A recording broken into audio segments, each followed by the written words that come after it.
Hello, I'm Morgan Sanderson, as Nishay said.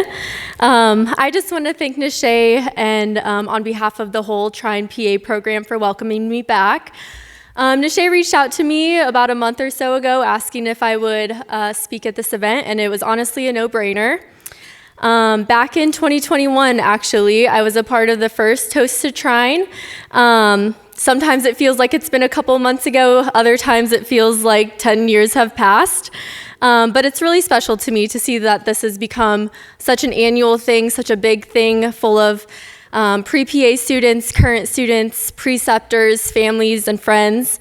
It's really great to have a night that we kind of are able to stop and appreciate everyone that's kind of involved in this journey, all the hard work that goes into it for several years, and it's really nice to see what this has kind of grown into. It's also a very exciting time for this program. As most people know, the partnership with Trine or with Parkview, the new building right across the street that just has come up. I'm from the area, as Nishay had said, and seeing it kind of progress and build throughout the past year or so has been really special. It's a place that's going to just grow the next generation of preceptors and students, and it's just a really exciting time. I'm really honored to be here with you guys. I've been asked to share a bit about my journey here today. At times it feels like I haven't made it too far. I've been graduated for about 2 years. I've also grown up very close to here. I've made it about 6 minutes down the road from where my parents' house. I graduated from Leo High School, and I went to Trine University about 35 minutes or so up the road. When I was looking at an undergrad school to attend, the most important thing to me at 18 years old was something that I'm sure I share a lot of with you guys, was athletics. Sports were the most important thing at the time, and Trine University was offering me a place on the soccer team, which was very exciting. My twin sister actually had signed also to play soccer. I was excited to go there and continue for the next 4 years playing the sport that we loved together. Going to Trine, I really wasn't sure what I wanted to do. There were different career fields that seemed very intriguing to me, but I was still kind of undecided. Maybe it was the too many episodes of Criminal Minds, but I had gone to Trine University as a criminal justice major originally. A few short months into school, I had realized that criminal justice was maybe a little bit different on TV than actually practicing it. A lot more paperwork, honestly. It was a very stressful time for me. I was someone who really liked to have the full grasp and full control over my future and what I was going to do, so not really having all the answers was unlike me. I'm sure I'm talking to a room full of people who are type A, and if that's you, then welcome to the club. I struggled. I felt like I didn't have a good grasp on my path, which was something that I wasn't used to. The next semester, I took general study classes, trying to figure out my passion. And if any of you know what I'm talking about, I spent way too much time taking personality quizzes and career quizzes to try to tell me what I would be good at in the future. It wasn't until my mom, who's been a nurse here at Parkview actually for over 30 years, suggested I look into the medical field. Telling you that I had a passion for the medical field at a young age would be a lie. When I thought of the medical field at that young of an age, it was a nurse or a doctor, and frankly, I wasn't interested in doing either. Despite that, learning in my early 20s that parents actually sometimes know what they're talking about, I took her advice and decided to take night classes to become EMT certified. That was my first introduction to medicine, and I was hooked. The fast-paced environment, the critical care aspect kept me wanting more. I was still in a bit of a dilemma as trying to not have a nursing program at the time. I still wasn't interested in going to med school to become a physician. At one time, I considered dropping out of college altogether to get my paramedic license, but that meant that I would lose something that was very important to me, which was continuing my soccer career. It's really funny looking back at my journey and realizing that the exact right people came into my life at the exact right time. I had just switched advisors since I was now a general studies major, and she was up to date on the fact that Trine was just now starting their PA program and welcoming the new first cohort that fall.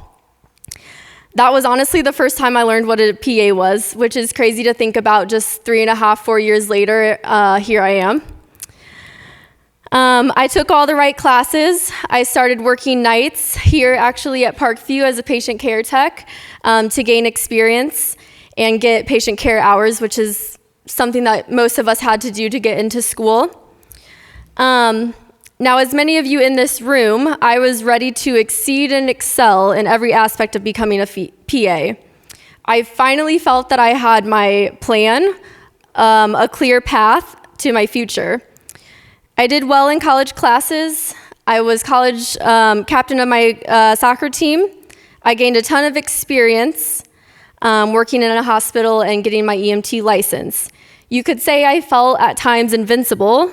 I knew things would be hard, but I didn't really think there was anything that could kind of knock me off of my path or get in my way. If you're a pre-PA student in this room, or you're new in your journey, or wherever you are really in your PA program journey, you know what I'm talking about when I say that was totally false. Failure is a part of everyone's journey. You're going to fail, like I did, and at times those failures are going to feel like your plans and your career is crashing down on you, because everything is such a huge deal in the moment. But trust me, you will fail and you will keep going, because failure cannot be your end. It has to be your beginning. It's a new pivot to a new direction, and it takes you to achieve things that you never thought were possible. I wouldn't be telling you this if I didn't firsthand go through it. In the fall of 2019, I was entering my last semester of undergrad, and I had my eyes set on PA school. Despite what most people knew at the time, Trine was not my first PA program pick. I thought to be the best, I had to go to the most well-known school in the coolest area that was the highest ranked, and I had applied to go to the Medical University of South Carolina.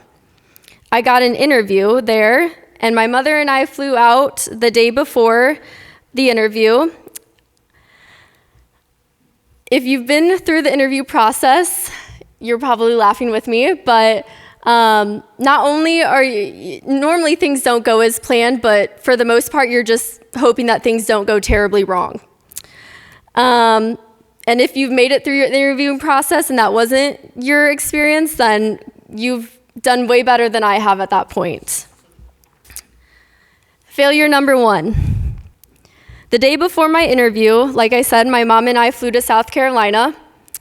I thought the biggest things that could go wrong is the plane not getting there or something along those lines, but we checked into our room that night and settled in. I wanted to be close to the interview, so we were 0.8 miles, I remember it like it was yesterday, away from the school. To preface the story, technology has not always been is not my strong suit to this day. That night I downloaded the Uber app, so if you're under 60, you know what I'm talking about, and it's probably very easy for you to do that. However, we walked down that next morning.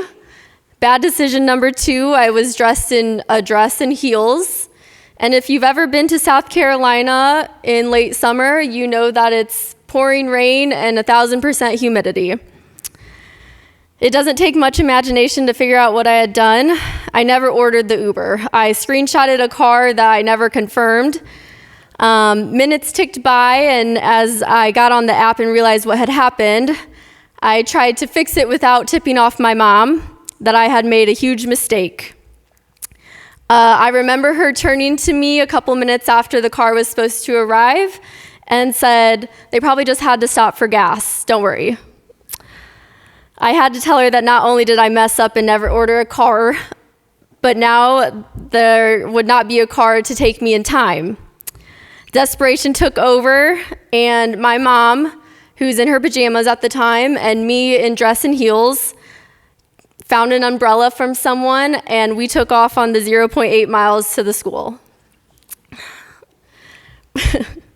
If you've ever had a bad experience in sports or anything like that, you know how silent a car ride can be, because if anyone says anything, someone's gonna lose it. So we jogged that 0.8 miles in the rain with the umbrella over me, completely silent, because if anyone said anything, I was going to freak out. Believe it or not, the interview was almost worse than the journey getting there.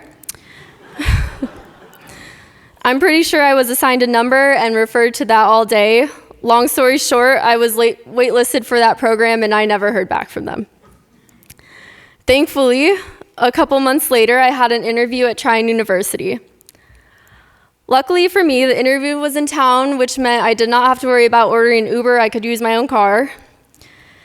I knew before the interview was over that this was the program I wanted to complete my schooling at. I'm not being paid to say this. This was the only program that didn't grill me with question after question. We had conversations with the professors.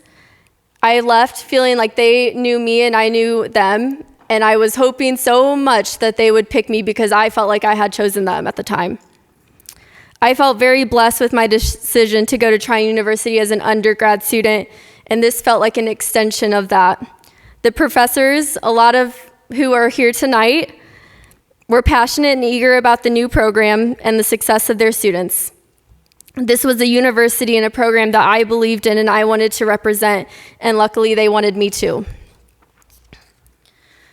The next fall, I started PA school at Trine University, and I know that's where some of you are at tonight, a couple months into your journey. Being in grad school is hard to explain to someone who's not been through it. It's overwhelming and it's stressful, and it doesn't compare to schooling that you've been used to your whole life.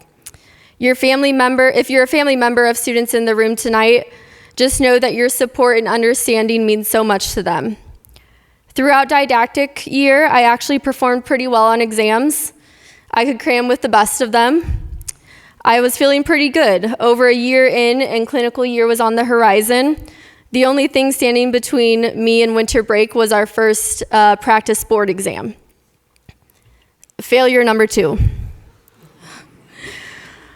I knew about halfway through the test that I was in big trouble. We all know those people who say they didn't do well on an exam and it comes back and they aced it. That was not my case. Sure enough, I was placed on academic probation, and my confidence took a huge hit. I didn't tell anyone at the time. I didn't tell my family, my sisters, my friends, because I remember this was the first time I wasn't sure if I could do something, and I felt like if I told others, they would maybe think the same thing. If you've ever sat and cried in Professor Billman's office or needed multiple pep talks from Professor Lapp, then join the club. If you haven't, then just wait, give it time. The hardest part of school is the what ifs. What if you spend all this time and effort, money on tuition, and years in school and you can't pass the final test? And after bombing a test or a final or the practice board exam, it's hard to think about anything but that. Closing in on clinical year, when you have 2 or 3 more months of patient care experience, really nailing down your interest, you start looking for a job and where you want to be, and you're trying to figure out what the best time is to take your boards. While looking for a job, I knew I wanted to do something in critical care. To this day, I can't even remember what made me log into Cleveland Clinic's website. I'm not sure, I've never been to Cleveland Clinic, but I did, and I found that they were starting a critical care PA fellowship. I sent in my application not really expecting much, but I got a call a couple weeks later asking me to come down for a visit. A few weeks later, I ended up being selected to be one of 2 people in their first cohort of the APP Critical Care Fellowship. When you think you finally made it is usually when something humbles you.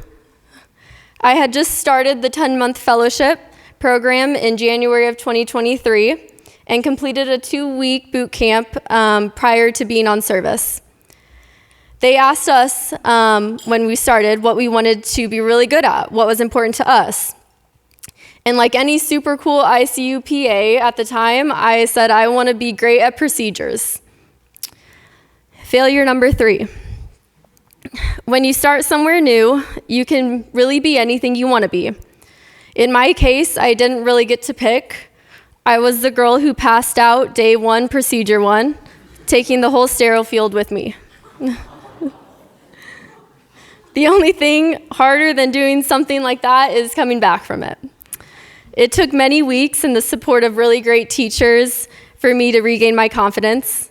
It also took eating breakfast and calf pumping during procedures to make it. But it was my mission to be the very best proceduralist I could be. I had an absolutely great experience at Cleveland Clinic. I spent the next 6 months continuing to learn in the ICU. I spent several weeks with different consulting services learning their specialties.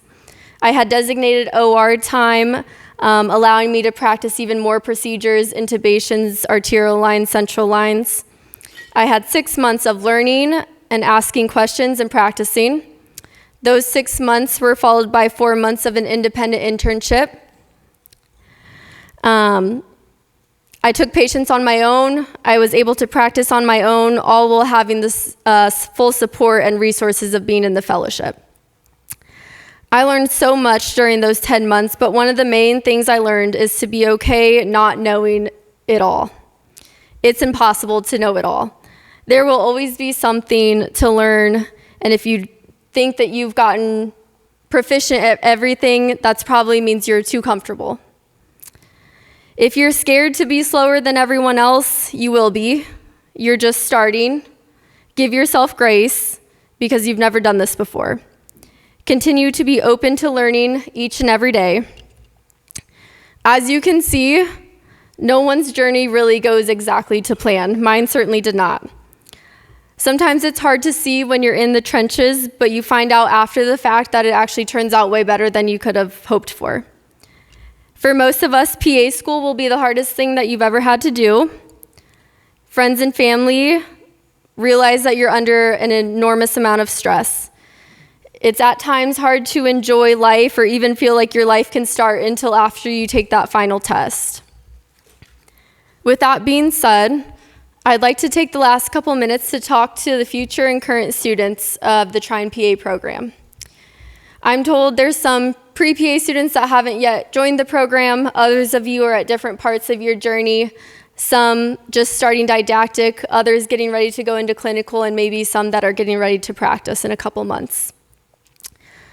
I obviously don't have it all figured out, but I was in those seats at one point and I made it out the other side.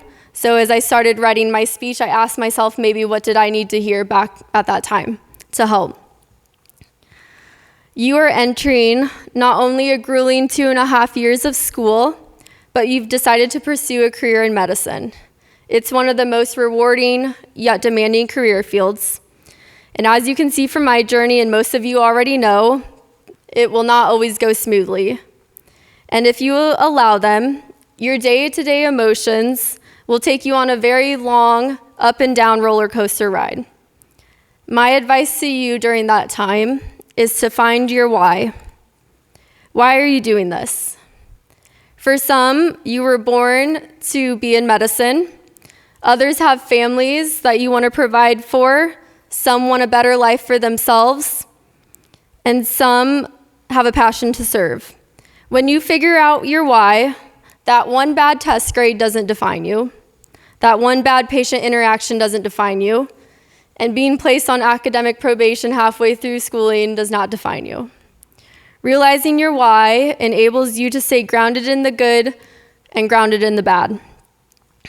And if you're sitting there without a why, don't panic. I was the same way. If you don't want to go on the roller coaster ride, you can take my why.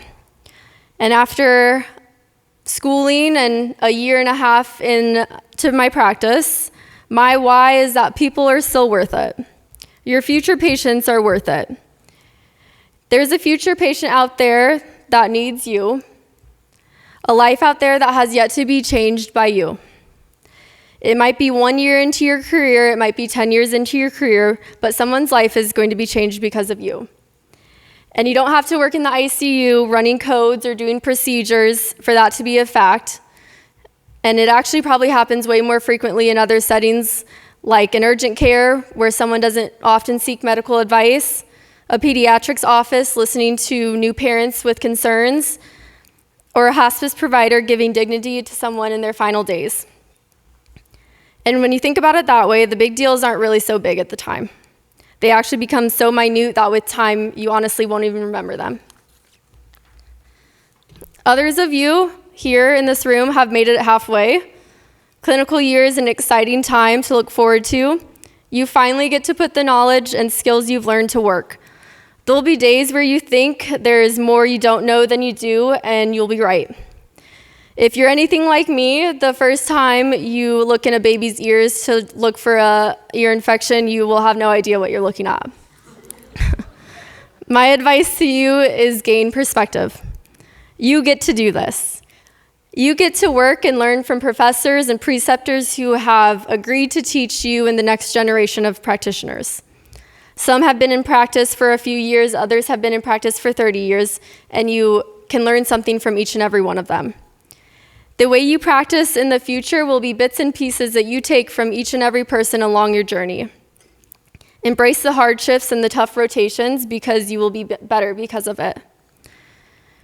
During this time and clinical year, nothing will be set in stone, and you have to be okay with that. What's the fun in knowing everything anyways? It's uncomfortable for a lot of people. It was uncomfortable for me. But know that there are opportunities out there that you've not even thought of, and patients at hospitals that you've never heard of. Be grounded in the fact that you don't have to have it all figured out, and you won't. Because you're on a path, and you're walking with preceptors and professors who have your best interests in mind, and they're not going to let you fail. Gaining that perspective allows you to continue the journey without knowing all of the plans or the final destination. And if you let it, it might just end up better than you could have imagined. And finally, as you make it to your final months of school, you're looking for a job, you're preparing to be an independent practitioner, taking the boards, and figuring out what you're going to spend your first paycheck on. You feel like your life can finally begin. You get to start practicing, and you get to put the work in that you've worked so hard for. My advice to you during this time is to choose significance. What do I mean by that? Tim Tebow spoke at the Trine University 2021 commencement that I got to sit in on, and something really stuck with me, something that I want to pass on to every person going into the medical field that I come in contact with. There's a difference between being successful and being significant. Everyone wants to be successful, and very few people think about being significant. Successful people get their names on plaques. They get recognized at the ceremony and rewarded for having high billings. There's nothing wrong at all with being successful. But success is about you, and significance is about others. The practitioners that are the most significant are hardly mentioned, but they're heavily thought of. If you're overlooked for a job when it comes that time because you're not published or you didn't go to a more prestigious school, good. You don't want that job. Because the one person that doesn't care where you went to school or what your pants board was is the most important person, and it's the patient's room that you're about to walk into next. You don't have to work at Cleveland Clinic or Mayo or Johns Hopkins to have an impact. Change the small worlds, change the tables that you sit at and the offices that you work in on a daily basis. Being significant doesn't mean being significant means that sometimes you don't hear the most important thing with your stethoscope. You hear the most important thing when you take it off and you listen. Be significant in each room you walk into and each patient that you care for. Now that leads me to what I do now. I'm almost done, I promise. Turning down an opportunity to stay at Cleveland was very difficult for me. I felt successful, but I wanted to go where I could be significant. The obvious answer was for me to move back here to Fort Wayne and work at one of these incredible hospitals. But I had learned about locum work, and if you don't know, locum providers help hospitals who have a current need that needs filled. Locum providers can work in a variety of settings, such as hospitals, clinics, even critical care access hospitals. It gives you the flexibility of having a lot of control over your schedule, which was very appealing to me at the time. I signed my first contract with a locum agency in January of this year and began my 4-month contract. I was nervous going into it because they expect you to be able to hit the ground running. Although I had a great fellowship at Cleveland, I was still less than a year out of school. I worked nights at a hospital in Ohio. And no, it's not Cleveland Clinic. And honestly, if I said the name, most of you would have no idea what I was talking about. And I absolutely love it.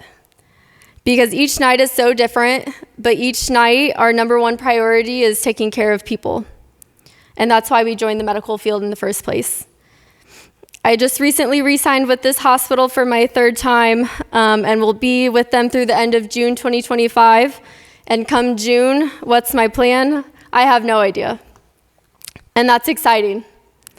I guess I'll be in the same boat as many of you in the next couple months, not really knowing the full extent of your plan or next steps. But what I do know is that we'll all be ready. Maybe not feeling good enough or smart enough or experienced enough, but ready enough to say yes, ready enough to jump in, ready to learn, ready to listen, and ready to take care of people. It seems far-fetched, and for some of you seems way too far away to think about, but I have the confidence in saying that one day you'll look back and laugh at sweating all this small stuff. If you're like me, you'll laugh at the fact that that time that you looked in a baby's ears and had no idea what you were looking at happened, and you're better because of it. Your path in this program, and especially these professors and people in the room supporting you, will give you every tool you need to succeed. My advice for you is to take those tools of success and make yourself significant. Thank you.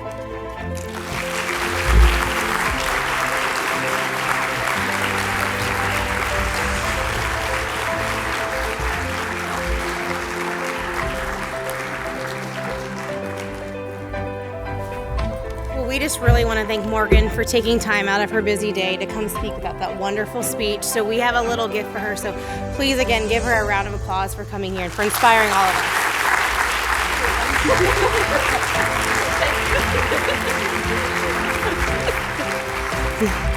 So real quick, as we're getting close to the end here, we have about 10 minutes left on the silent auction, and we'll be closing the evening in our toast. So I want everybody to get whatever drink they would prefer and be back in your seats right at 9 o'clock. We will be closing the silent auction in about 10 minutes.